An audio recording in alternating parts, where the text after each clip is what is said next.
Hello दोस्तों, आज के इस वीडियो में हम लोग टॉप 50 एमसीक्यू को पढ़ने वाले हैं। यहाँ से एग्जाम में डायरेक्ट प्रश्न बनेंगे। हमने साइंस के 50 को मोस्ट इम्पोर्टेंट क्वेश्चन को लिया हुआ है। ठीक है दोस्तों, तो आप वीडियो के लास्ट तक बने रहिएगा। चलिए हम लोग स्टार्ट करते हैं। हम लोग का है पहला क्वेश्चन जैसे है, प्रकाश किस प्रकार की तरंग है। तो प्रकाश हम लोग किस प्रकार की तरंग है, तो हम लोग का आंसर क्या है, आंसर हो जाएगा सी, यानी कि अनुप्रस्थ तरंग है हम लोग का प्रकाश तरंग। तो हम लोग का व्याख्या है जैसे, प्रकाश एक अनुप्रस्थ तरंग है जिसमें कणों का दोलन तरंग संचरण की दिशा के लंबवत होता है। तो अनुप्रस्थ में क्या होता है, हम लोग का संचरण की दिशा के लंबवत होता है हम लोग का अनुप्रस्थ तरंग। ठीक है दोस्तों, तो हम लोग व्याख्या सहित इन सारे क्वेश्चनों को हल करेंगे। ठीक है दोस्तों, अब हम लोग अगला क्वेश्चन देखते हैं। हम लोग का दूसरा क्वेश्चन है, प्रकाश का वेग अधिकतम किस माध्यम में होता है। तो बताना है जल, वायु, कांच और निर्वात। तो हम लोग का प्रकाश का वेग किस में होता है, तो यानी कि निर्वात, यानी कि ऑप्शन डी सही है। तो निर्वात में कोई बाधा नहीं होती, इसलिए प्रकाश का वेग सबसे अधिक यानी कि 3 × 10⁸ मीटर प्रति सेकेंड होता है प्रकाश का वेग। ठीक है दोस्तों, तो इसको ध्यान रखिएगा। अब हम लोग का तीसरा क्वेश्चन है, जब प्रकाश एक माध्यम से दूसरे में जाता है तो कौन सा गुण परिवर्तित नहीं होता है। तो एक माध्यम से जब दूसरे माध्यम में प्रकाश जाता है तो क्या नहीं बदलता है, वेग, तरंग दैर्ध्य, आवृत्ति या दिशा। हम लोग का आवृत्ति नहीं बदलता है। ठीक है दोस्तों, ऑप्शन सी सही है। तो माध्यम बदलने पर प्रकाश की आवृत्ति नहीं बदलती है, जबकि वेग और तरंग दैर्ध्य बदल जाते हैं। वेग और तरंग दैर्ध्य हम लोग का बदल जाता है, जबकि आवृत्ति नहीं बदलती है। ठीक है दोस्तों, तो इसको ध्यान रखिएगा, इम्पोर्टेंट है। अब हम लोग का चौथा प्रश्न है, समतल दर्पण में बनने वाली छवि कैसी होती है। तो समतल दर्पण में बताना है कैसी छवि बनती है, आभासी और उल्टी, वास्तविक और सीधी, आभासी और सीधी या वास्तविक और उल्टी। तो हम लोग का आंसर क्या आ जाएगा, आंसर हो जाएगा सी, यानी कि आभासी और सीधी बनती है। तो समतल दर्पण में छवि आभासी और वस्तु के बराबर सीधी बनती है। तो आभासी बनती है और वस्तु के बराबर क्या बनती है, और सीधी बनती है। ठीक है दोस्तों, समतल दर्पण में हम लोग का। पांचवा नंबर क्वेश्चन हम लोग का, उत्तल लेंस की विशेषता क्या होती है। तो उत्तल लेंस की विशेषता बताना है। तो आंसर क्या हो जाएगा, हम लोग का आंसर हो जाएगा सी, यानी कि प्रकाश किरणों को अभिसारित करता है। तो आंसर हो जाएगा प्रकाश किरणों को अभिसारित करता है। ठीक, उत्तल लेंस एक अभिसारी लेंस है जो किरणों को एक बिंदु पर केंद्रित करता है। उत्तल लेंस क्या करता है, एक किरणों को एक केंद्र पर स्थित करता है, जबकि वही उत्तल अवतल लेंस हो जाएगा तो किरणों को क्या होता है, फैलाता है। ठीक है दोस्तों, अब हम लोग का छठवां क्वेश्चन है, किसी उत्तल लेंस की फोकस दूरी 20 सेंटीमीटर है, इसकी शक्ति क्या होगी। तो इसकी शक्ति शक्ति क्या होती है, यानी कि डी बराबर क्या हो जाएगा, हम लोग का 1/f।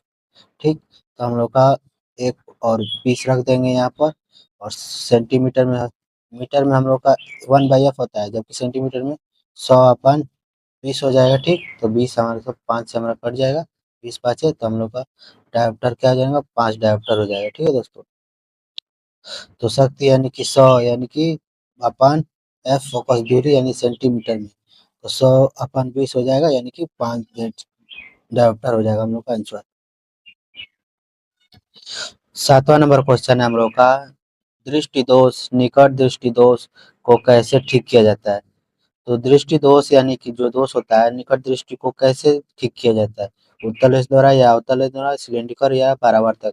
तो हम लोग का आंसर क्या हो जाएगा, आंसर हो जाएगा बी, यानी कि अवतल लेंस द्वारा ठीक किया जाता है। तो निकट दृष्टि दोष यानी मायोपिया में व्यक्ति दूर की वस्तु नहीं देख पाता है, इसे अवतल लेंस से ठीक किया जाता है। तो निकट दृष्टि दोष में वो क्या होता है, तो दूर की वस्तु को नहीं देख पाता है, वो निकट की वस्तु को देख लेता है। वही जब दूर दृष्टि रहेगा तो दूर की वस्तु को नहीं देखेगा, निकट की देख लेगा। ठीक है दोस्तों, आठवां नंबर हम लोग का क्वेश्चन है, उत्तल दर्पण में बनने वाली छवि कैसी होती है। तो उत्तल दर्पण में बनने वाली छवि हम लोग कैसी होती है, तो हम लोग का आंसर क्या हो जाएगा, आंसर हो जाएगा बी, यानी कि आभासी और सीधी बनती है हम लोग की उत्तल दर्पण में। तो हम लोग का व्याख्या है, उत्तल दर्पण में बनने वाली छवि हमेशा आभासी, सीधी और वस्तु से छोटी होती है उत्तल दर्पण में। तो आभासी, सीधी और वस्तु से छोटी होती है। ठीक है दोस्तों, इसको ध्यान रखिए, सारे इंपोर्टेंट क्वेश्चन है। ठीक है दोस्तों, एग्जाम के लिए। अब हम लोग का 9वां क्वेश्चन है, प्रकाश का परावर्तन किस नियम का पालन करता है? तो प्रकाश का परावर्तन किस नियम का पालन करता है बताना है हम लोग को। तो हम लोग का आंसर क्या जाएगा? आंसर हो जाएगा सी, यानी कि परावर्तन के नियम का पालन करता है प्रकाश। तो परावर्तन के 2 नियम होते हैं। एक होता है आपतित किरण, परावर्तित किरण और अविलंब एक ही तल में होते हैं। आपतित किरण, परावर्तित किरण और अविलंब एक ही तल में होते हैं। तथा आपतन कोण और परावर्तन कोण क्या होता है? बराबर होता है। आपतन कोण बराबर परावर्तन कोण। ठीक है दोस्तों, इसको याद कर लीजिएगा। अब हम लोग का 10वां क्वेश्चन है, अपवर्तन में कोणों के कौन से युग्म का अनुपात स्थिर रहता है? तो बताना है हम लोग को, अपवर्तन में कोणों के कौन से युग्म का अनुपात स्थिर होता है? तो स्नेल के नियम के अनुसार हमको बताना है। तो हम लोग का आंसर क्या आ जाएगा? आंसर हो जाएगा बी, यानी कि sine I upon sine R. यानी कि स्नेल का नियम कहता है कि sine I upon sine R बराबर क्या होता है? हम लोग का स्थिरांक होता है। ठीक है दोस्तों, विभिन्न माध्यमों के लिए हम लोग का एक स्थिरांक होता है। ये स्नेल का नियम है। ठीक है दोस्तों। अब हम लोग का 11 नंबर क्वेश्चन है, इंद्रधनुष किस कारण से बनता है? तो इंद्रधनुष किसके कारण बनता है हम लोग का? परावर्तन, अपवर्तन, विवर्तन या पूर्णांतिक परावर्तन? हम लोग का आंसर क्या आ जाएगा? इंद्रधनुष किससे बनता है हम लोग का? आंसर हो जाएगा बी, यानी कि अपवर्तन पर। तो इंद्रधनुष सूर्य के प्रकाश के जल बूंदों में अपवर्तन, परावर्तन और वह वर्ण विकिरण के कारण बनता है। ठीक है दोस्तों। अब हम लोग का 12 नंबर क्वेश्चन है, मनुष्य की आंखें में कौन सा भाग प्रकाश की गति के संवेदनशील होता है? तो आंख में कौन सा भाग प्रकाश की गति के लिए संवेदनशील होता है? रेटिना, कार्निया, लेंस या पुतली? तो हम लोग का आंसर हो जाएगा ए, यानी कि रेटिना हम लोग की एक संवेदनशील होता है प्रकाश के लिए। तो रेटिना में प्रकाश संवेदनशील कोशिकाएं यानी रोड्स व कॉन्स होती है जो दृश्य बिंब बनाती है। ठीक है दोस्तों, तो हम लोग को दृश्य बिंब बनाती है रेटिना। 13 नंबर क्वेश्चन है, पूर्ण आंतरिक परावर्तन किस स्थिति में होता है? तो पूर्ण आंतरिक बताना हम लोग किस स्थिति में होता है? तो हम लोग का आंसर क्या आ जाएगा? आंसर हो जाएगा ए, यानी कि प्रकाश अधिक अपवर्तन से कम अपवर्तक में जाए तो हम लोग का क्या होता है? तो पूर्ण आंतरिक परावर्तन होता है। तो हम लोग का व्याख्या है, अब जब आपतन कोण क्रांतिक कोण से अधिक हो तो पूर्ण आंतरिक परावर्तन हो। जब आपतन कोण क्या होता है? क्रांतिक कोण से अधिक होता है तो हम लोग का पूर्ण आंतरिक परावर्तन होता है। ठीक है दोस्तों। 14 नंबर क्वेश्चन हम लोग का, दूर दृष्टि दोष यानी कि दूर दृष्टि दोष को ठीक करने के लिए किस लेंस का प्रयोग किया जाता है? तो हम लोगों ने अभी पढ़ा था निकट दृष्टि दोष, यहाँ पर दूर दृष्टि दोष का आ गया। हम लोग का आंसर क्या आ जाएगा? आंसर हो जाएगा बी, यानी कि उत्तल लेंस का प्रयोग करते हैं दूर दृष्टि दोष को। तो दूर दृष्टि दोष यानी कि हाइपरमेट्रोपिया हम लोग इसको कहते हैं। तो हाइपरमेट्रोपिया भी पूछ देता है कभी कभी। ठीक है दोस्तों, हाइपरमेट्रोपिया में क्या होता है? हम लोग का दूर दृष्टि दोष होता है। डैश में व्यक्ति की पास की वस्तुएं नहीं देख पाता है, इसमें उत्तर लेंस को ठीक किया जाता है। इसमें क्या होता है? तो व्यक्ति पास की वस्तुएं नहीं देख पाता है, यानी दूर की वस्तु को देख लेता है, दूर पास की वस्तु को नहीं देखता है। ठीक है दोस्तों। हम लोग का 15 नंबर क्वेश्चन है, मानव नेत्र में वस्तु कहाँ पर छवि बनती है? तो मानव नेत्र में वस्तु का छवि कहाँ पर बनता है? पुतली पर, रेटिना पर, लेंस पर या कार्निया पर? तो हम लोग का आंसर क्या आएगा? बी, यानी कि रेटिना पर बनता है हम लोग का छवि। तो नेत्र लेंस यानी प्रकाश को अपवर्तित कर रेटिना पर वास्तविक और उल्टे छवि बनता है। तो रेटिना पर हम लोग कैसी छवि बनती है?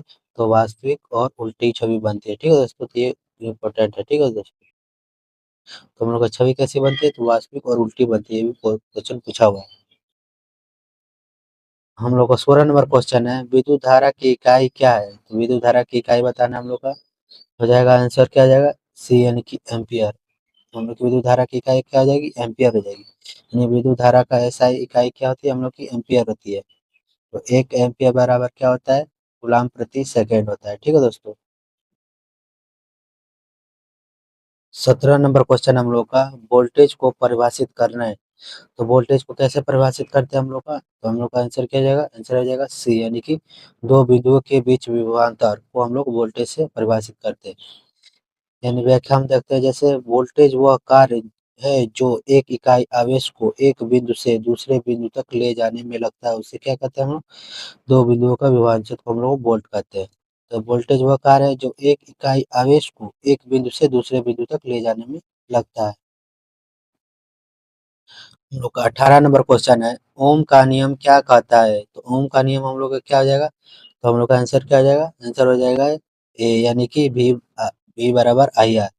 तो ओम का नियम कहता है कि विभवांतर V यानी धारा I के अनुक्रमानुपाती होता है, आर नियत रहता है। तो हम लोग का आर नियत रहता है, V धारा के अनुक्रमानुपाती होता है। हम लोग का 19 नंबर क्वेश्चन है, 1 किलोवाट घंटा बराबर होता है। तो 1 किलोवाट घंटा बराबर क्या होता है हम लोग का? हम लोग का आंसर हो जाएगा डी, यानी कि 3 पॉइंट्स गुणे 10 की पावर 6 जूल। यानी 1 किलोवाट हावर बराबर क्या होता है? 1000 वाट गुणे 3600 सेकेंड। तो इसी को हम लोग क्या कहेंगे? तो 3.6 गुणे 10 की पावर 6 जूल। ठीक है दोस्तों, तो ये इम्पोर्टेंट है। ठीक है दोस्तों, ये पूछा हुआ क्वेश्चन है। अब हम लोग का 20वां नंबर क्वेश्चन है, विद्युत शक्ति यानी पावर की इकाई क्या है? यानी कि पावर की इकाई बताना है हम लोग को। पावर की क्या हो जाएगा? तो वाट हो जाएगा। ठीक, तो विद्युत शक्ति भी गुणित आई और एसआई इकाई क्या आ जाती है? वाट हो जाती है। ठीक है दोस्तों, विद्युत शक्ति की इकाई क्या हो जाएगी हम लोग की? वाट। 21 नंबर क्वेश्चन हम लोग का, विद्युत परिपथ में फ्यूज का कार्य क्या है? तो हम लोग को विद्युत परिपथ में फ्यूज का कार्य बताना है। तो क्या करता है? तो हम लोग का आंसर क्या आ जाएगा? आंसर हो जाएगा सी, यानी अधिक धारा के से हम लोग का सुरक्षा करता है फ्यूज। तो फ्यूज एक सुरक्षा उपकरण है जो अत्यधिक धारा प्रवाह होने पर गल जाता है और परिपथ को बचाता है।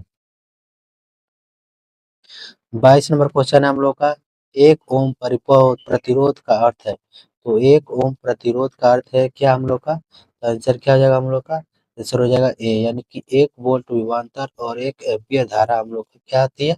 एक ओम प्रतिरोध होती है। यानी कि 1 वोल्ट विभवांतर और 1 एम्पियर धारा आर बराबर क्या होता है? V अपन आई होता है।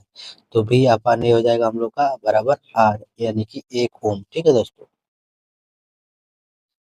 हाँ, हम लोगों का 23 नंबर क्वेश्चन है, यदि परिपथ में 3 प्रतिरोध श्रेणी क्रम में लगे हों तो कुल प्रतिरोध होगा। तो श्रेणी क्रम में लगा है तो क्या हो जाएगा हम लोग का? तो आंसर हो जाएगा बी, यानी कि सभी का योग हो जाता है श्रेणी क्रम में। वही समांतर क्रम में हम लोग का 1/r होता है, 1/r1 हो जाता है, R1 R2 R3 ऐसे चलता है। ठीक है दोस्तों, श्रेणी क्रम में जुड़ जाता है R1 plus R2 plus R3। ठीक है दोस्तों, इसको ध्यान रखिएगा। हम लोग का 24 नंबर क्वेश्चन है, विद्युत धारा से चुंबकीय क्षेत्र किसने सिद्ध किया था? विद्युत धारा से चुंबकीय क्षेत्र किसने सिद्ध किया था हम लोग का? तो आंसर हो जाएगा सी, यानी कि ऑर्स्टेड ने सिद्ध किया था। ऑर्स्टेड ने पाया कि विद्युत धारा से चुंबकीय क्षेत्र उत्पन्न होता है। तो ऑर्स्टेड ने ही पाया था कि विद्युत धारा से क्या आता है? चुंबकीय क्षेत्र उत्पन्न होता है। हम लोग का 25 नंबर क्वेश्चन है, चुंबकीय क्षेत्र रेखाएं किससे बनती है? तो चुंबकीय क्षेत्र रेखाएं किससे बनती है हम लोग की? तो आंसर क्या हो जाएगा? आंसर हो जाएगा डी, यानी कि चुंबक के उत्तर से दक्षिण दिशा की ओर हम लोग की बनती है रेखाएं। तो चुंबक क्षेत्र रेखाएं उत्तरी ध्रुव से निकलकर दक्षिण ध्रुव में प्रवेश करती है। तो चुंबक क्षेत्र की रेखाएं कहाँ से निकलती है? तो उत्तरी ध्रुव से निकलकर दक्षिण ध्रुव में प्रवेश करती है।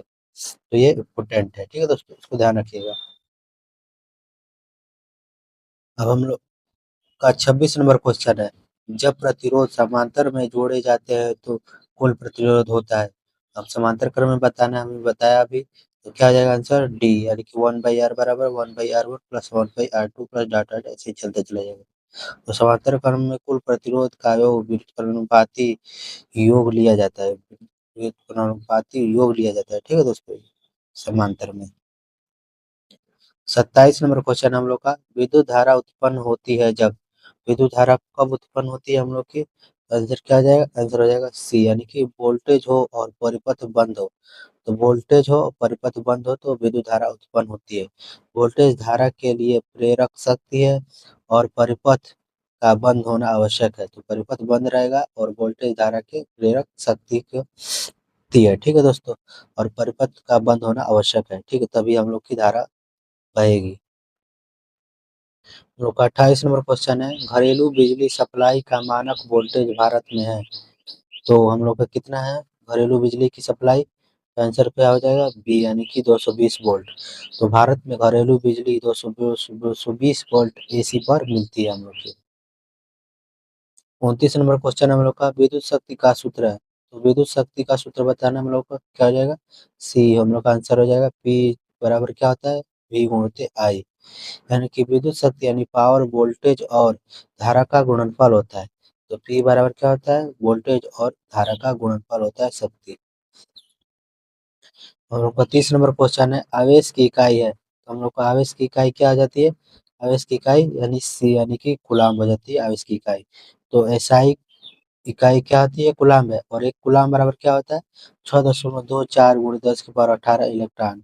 ये इंपॉर्टेंट है, ठीक है दोस्तों। एक कूलाम बराबर कितना होता है, 6.24 गुणित 10 की पावर 18 इलेक्ट्रॉन होते हैं। हम लोग का 31 नंबर क्वेश्चन है, वह यंत्र जो वोल्टेज मापता है, हम लोग को बताना है वोल्टेज मापता है, तो वोल्टेज कौन मापता है हम लोग का, हम लोग का आंसर हो जाएगा बी यानी कि वोल्ट मीटर मापता है वोल्टेज। यानी कि वोल्ट मीटर परिपथ में विभवांतर मापने के लिए समांतर में जोड़ा जाता है। तो हम लोग समांतर क्रम में जोड़कर विभवांतर को मापते हैं, जिसे वोल्ट मीटर परिपथ में, ठीक है दोस्तों। अब हम लोग का 32 नंबर क्वेश्चन है, किसी तार की लंबाई बढ़ाने से उसका प्रतिरोध, तो किसी तार की जब लंबाई बढ़ाते हैं तो उसका प्रतिरोध क्या हो जाता है, तो हम लोग का आंसर क्या हो जाएगा, आंसर हो जाएगा हम लोग का बी यानी कि बढ़ता है। तो किसी तार की लंबाई बढ़ाने से उसका प्रतिरोध क्या होगा, बढ़ता है। तो हम लोग का क्या होता है, आर इक्वल टू क्या होता है, एल अपान ए होता है। यदि तार की लंबाई बढ़ाएंगे तो प्रतिरोध हम लोग का बढ़ेगा, ठीक है दोस्तों। अगर लंबाई बढ़ाएंगे तो प्रतिरोध बढ़ेगा, और लंबाई हटाएंगे तो ये घटेगा, ठीक है दोस्तों। उसका क्षेत्रफल क्या होगा, क्षेत्रफल बढ़ाने पर हम लोग का प्रतिरोध क्या हो जाएगा, बढ़ेगा, और घटाने पर हम लोग का क्या हो जाएगा, क्षेत्रफल हम लोग का घटाने पर ये बढ़ेगा, और बढ़ाने पर हम लोग का ये घटेगा, ठीक है दोस्तों, उल्टा हो जाएगा। हम लोग का 33 नंबर क्वेश्चन है, विद्युत मोटर किस सिद्धांत पर कार्य करती है, तो विद्युत मोटर हम लोग किस सिद्धांत पर कार्य करती है बताना है। तो आंसर क्या आ जाएगा, आंसर हो जाएगा बी यानी कि चुंबकीय प्रभाव पर हम लोग का विद्युत मोटर कार्य करता है। तो विद्युत मोटर में विद्युत धारा के चुंबकीय बल उत्पन्न होता है जो गति प्रदान करता है। 34 नंबर हम लोग क्वेश्चन है, विद्युत हीटर किस सिद्धांत पर कार्य करता है, तो विद्युत हीटर हम लोग को बताना है किस सिद्धांत पर कार्य करता है। तो विद्युत हीटर हम लोग का बी हो जाएगा ऑप्शन, यानी कि तारा के ताप के सिद्धांत पर हम लोग का हीटर काम करता है। तो विद्युत धारा के प्रतिरोधी पदार्थ से गुजरती है तो वह गर्म होता है, जिसे हम लोग को जूल का प्रभाव कहते हैं। अब हम लोग का 35 नंबर क्वेश्चन है, जब कोई धारा प्रभावित होती है तो उसमें ऊष्मा उत्पन्न होती है, इसे कहते हैं। तो जब धारा प्रवाहित होती है और उसमें ऊष्मा उत्पन्न होती है तो इसे क्या कहते हैं हम लोग का आंसर हो जाएगा ए यानी कि जूल का नियम कहते हैं इसे हम लोग। तो यानी जूल का नियम क्या है, उस उत्पन्न ऊष्मा एच बराबर क्या होता है, आई स्क्वायर आर टी के अनुसार, यह जूल का नियम बताता है, ठीक है दोस्तों। हम लोग का 36 नंबर क्वेश्चन है, विद्युत परिपथ में स्विच को कहाँ जोड़ा जाता है, तो विद्युत परिपथ में स्विच को कहाँ जोड़ते हैं हम लोग, तो आंसर क्या आ जाएगा हम लोग का सी यानी कि धारा के स्रोत के साथ श्रृंखला में जोड़ते हैं स्विच को। तो स्विच श्रृंखला में लगाया जाता है ताकि वह पूरे परिपथ व लागू चालू या बंद कर सके। तो स्विच को हम लोग पूरे परिपथ को चालू या बंद करने के लिए लगाते हैं।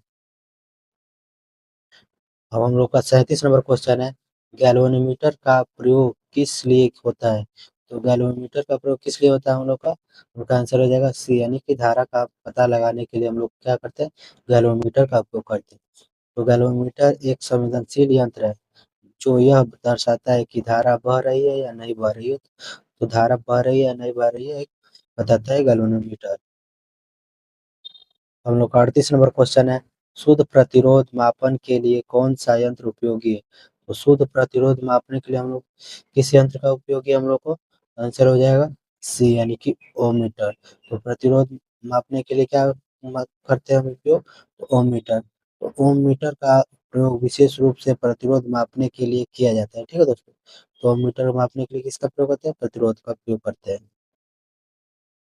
अब हम लोग का 39 नंबर क्वेश्चन है, वोल्टेज धारा और प्रतिरोध में संबंध क्या है, तो वोल्टेज धारा और प्रतिरोध में संबंध क्या होता है हम लोग का, आंसर हो जाएगा ए यानी कि V बराबर आई आर, यानी कि ओम का नियम V बराबर आई आर।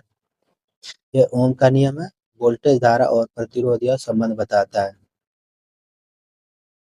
और 40 नंबर क्वेश्चन है, किसी चालक में अधिक धारा बहाने से क्या करना होगा? तो अधिक धारा बहाना है तो हम लोग को क्या करना होगा? तो हम लोग का आंसर हो जाएगा बी, यानी कि वोल्टेज बढ़ाओगे तो हम लोग का धारा बहेगी। ठीक है दोस्तों? तो V बराबर आई आर के अनुसार वोल्टेज बढ़ाने से धारा बढ़ेगी। ठीक है दोस्तों? तो V बराबर आई आई आर। ठीक, तो V वोल्टेज बढ़ाओगे तो धारा बढ़ेगी। ठीक है दोस्तों? हम लोग का 41 नंबर क्वेश्चन है, विद्युत परिपथ में अर्थ वायर का कार्य है। तो हम लोग का अर्थ वायर क्या करता है विद्युत परिपथ में? हम लोग का आंसर हो जाएगा बी, यानी कि सुरक्षा प्रदान करता है हम लोग का अर्थ वायर। तो अर्थ वायर अतिरिक्त धारा को पृथ्वी में क्या करता है? भेज देता है, जिससे झटके से हम लोगों को बचाव होता है।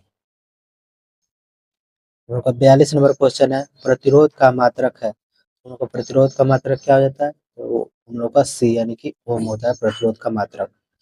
तो एसआई इकाई ओम होती है। तो 1 ओम बराबर क्या होता है? 1 वोल्ट बटा में 1 एम्पियर। हम लोग का 43 नंबर क्वेश्चन है, प्रतिरोधक का मुख्य कार्य है। तो प्रतिरोधक का मुख्य कार्य क्या होता है हम लोग का?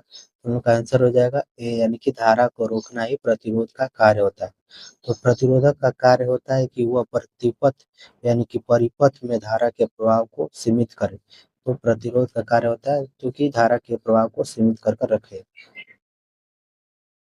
44 नंबर क्वेश्चन हम लोग का, किसी चालक के प्रतिरोध पर क्या असर होता है जब ताप बढ़ता है? यानी प्रतिरोध पर क्या असर होगा जब उसका ताप बढ़ता है? तो क्या हो जाएगा हम लोग का? आंसर हो जाएगा बी, यानी कि बढ़ता है। तो यानी कि व्याख्या है हम लोग के, ताप बढ़ने पर इलेक्ट्रॉनों की गति बाधित होती है, जिससे क्या होता है? प्रतिरोध बढ़ जाता है। तो ताप बढ़ने से इलेक्ट्रॉनों की गति बाधित हो जाती है, जिससे हम लोग का प्रतिरोध बढ़ जाता है। चालक का प्रतिरोध पर क्या असर होता है जब क्या होता है? ताप बढ़ जाता है। ताप बढ़ेगा तो उसका प्रतिरोध भी क्या होता है? बढ़ता है। 45 नंबर क्वेश्चन हम लोग का, विद्युत परिपथ में यदि फ्यूज ना हो तो क्या हो सकता है? यदि फ्यूज ना हो तो विद्युत परिपथ में तो क्या हो जाएगा हम लोग का? आंसर हो जाएगा सी, यानी कि परिपथ में आग लग सकती है यदि फ्यूज ना हो तो। तो हम लोग का है, फ्यूज अधिक धारा से सुरक्षा देता है। अधिक धारा बहेगी तो हम लोग का फ्यूज क्या करता है? सुरक्षा देता है, और उसके बिना उपकरण नष्ट हो सकते हैं। अगर वे नहीं लगे रहेगा फ्यूज तो उपकरण क्या हो जाएगा? नष्ट हो जाएगा। हम लोग का 46 नंबर क्वेश्चन है, धारा और समय के चार्ज कैसे निकाला जा सकता है? तो हम लोग का धारा और समय के चार्ज को कैसे निकालते हैं हम लोग? तो हम लोग का आंसर हो जाएगा बी, यानी कि क्यू बराबर क्या होता है? आई टी होता है। ठीक है, तो धारा और गुणित समय। तो आवेश यानी कि ये हम लोग का आवेश है। आवेश यानी कि आवेश बराबर क्या होता है? तो धारा गुणित समय होता है। ठीक है दोस्तों? अब हम लोग का 47 नंबर क्वेश्चन है, विद्युत परिपथ की शक्ति यदि 100 वाट है तो वह 2 घंटे तो कुल ऊर्जा होगी। तो हम लोग कैसे निकालेंगे? ऊर्जा बराबर क्या होता है? तो शक्ति गुणित समय, यानी कि 100 वाट गुणित 2 घंटा, यानी कितना हो जाएगा हम लोग का? 200 वाट आवर हो जाएगा। ठीक है दोस्तों? तो आंसर क्या हो जाता है? डी, यानी कि 200 वाट आवर हो जाएगा। ठीक है दोस्तों? हम लोग का 48 नंबर क्वेश्चन है, धारा की दिशा होती है। धारा की दिशा हम लोग को बताना है। धारा की दिशा कैसी होती है हम लोग की? आंसर हो जाएगा ए, यानी कि इलेक्ट्रॉन के प्रवाह के विपरीत होती है धारा की दिशा हम लोग की। तो होता है, व्याख्या हम लोग का, पारंपरिक धारा की दिशा धनावेश मानी जाती है, जबकि इलेक्ट्रॉन नकारात्मक होते हैं। तो इलेक्ट्रॉन हम लोग क्या करते हैं? इलेक्ट्रॉन धारा के विपरीत दिशा में होते हैं इलेक्ट्रॉन। और धारा क्या होती है? धारा की दिशा के धनावेशित मानी जाती है। हम लोग का 49 नंबर क्वेश्चन है, घर में बिजली की आपूर्ति होती है। तो घर में बिजली की आपूर्ति कैसे होती है हम लोग की? तो हम लोग का आंसर हो जाएगा यानी कि बी, यानी कि एसी में होती है। तो घरों में एसी यानी कि प्रत्यावर्ती धारा यानी 50 हर्ट्ज आवृत्ति पर दी जाती है। तो हम लोग की 50 हर्ट्ज आवृत्ति पर दी जाती है, और कौन सी धारा होती है? एसी, यानी कि प्रत्यावर्ती धारा होती है घरों में।